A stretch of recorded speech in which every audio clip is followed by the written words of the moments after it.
I'm going to tell you something that's going to blow your socks off. Well, my socks are already off. No, I mean... All right, go ahead. This is the first time, and I'm going to release something. Are you sitting down? Yes. Okay. Now, this is to your listeners the first time. Remember the Pan Am flight was blown up by terrorists? Yes. Okay. Now, my family was involved in this, and I can prove it to you. Involved how? Okay, this is how they was involved. My brother-in-law worked for the CIA. They was paid $2 million to go over there and bring back the terrorist of the Pan Am flight. The Libyan government paid our government off $20 million.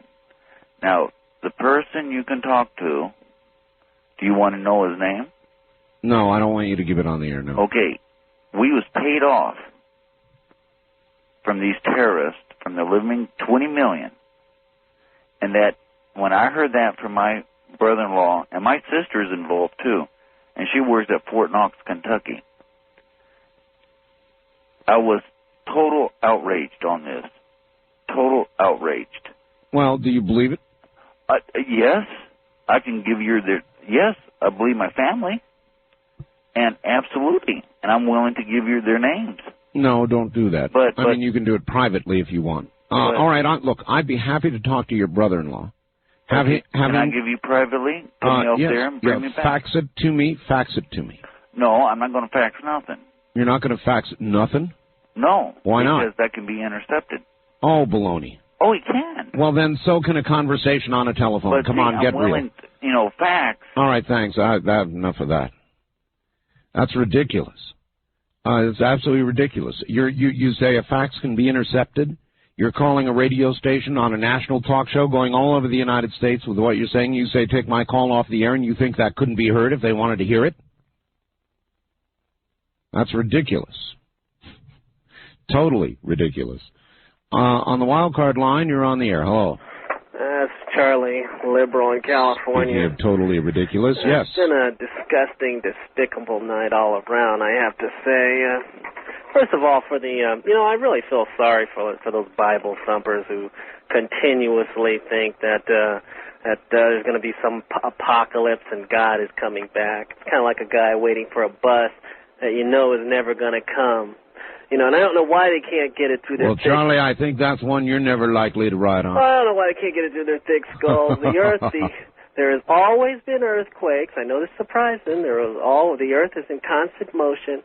It's always been a very violent place. Human beings have always been violent people. There will always be wars, and there will always be natural disasters. It doesn't mean anything. And as long as they sit on their duffs, like waiting for some fairy to come back and make everything better, only thing's going to happen is everything's going to get worse. They have the worst mentality of any people that I can think of. And if human beings go down the drain, they'll have something to do with it. Let me say on this life after death garbage, the only way... Did you see the program, by the way?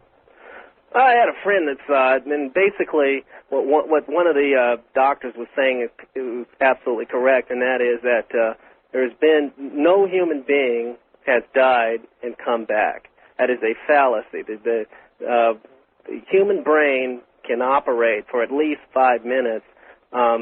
Wait a minute, Charlie. Wait a minute.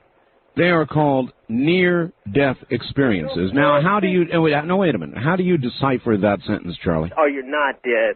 It's a whole fallacy. People who said I died and came back, that's not true. Charlie, near-death experiences. Yeah, but that's not the point. What I'm saying is these people who say they've died and come back and had some experience. It's not the point. It can scientifically, I believe, be done. I believe there will come a time when we'll be able to bring people back from the dead. Man, this really bothers you, doesn't it? This whole religion thing bothers you, and I think you protest a little too much. Because I honestly believe that there will come a time. If people want to live forever, it probably could be done. The human brain cells are just like any other brain, are just like any other cells. If you cut your arm off and you freeze it, those cells can be brought back. The same thing could probably be done with human brain cells. Would you That's how. Charlie? Hey, Charlie. Would you like to live forever? No, the only ones that want to live forever again are the Christians. Amaze me, and it amazes me how these people are so afraid of death if they believe in religions of God so much. Well, since you don't, I would think you'd be particularly interested in prolonging what you've got here. So you mean you wouldn't go for it, huh? No. Well, I'm interested in the scientific part of it, and I do believe that eventually man will be able to bring people back from the dead, but it hasn't happened yet, but it's not going to happen through some religious phenomenon.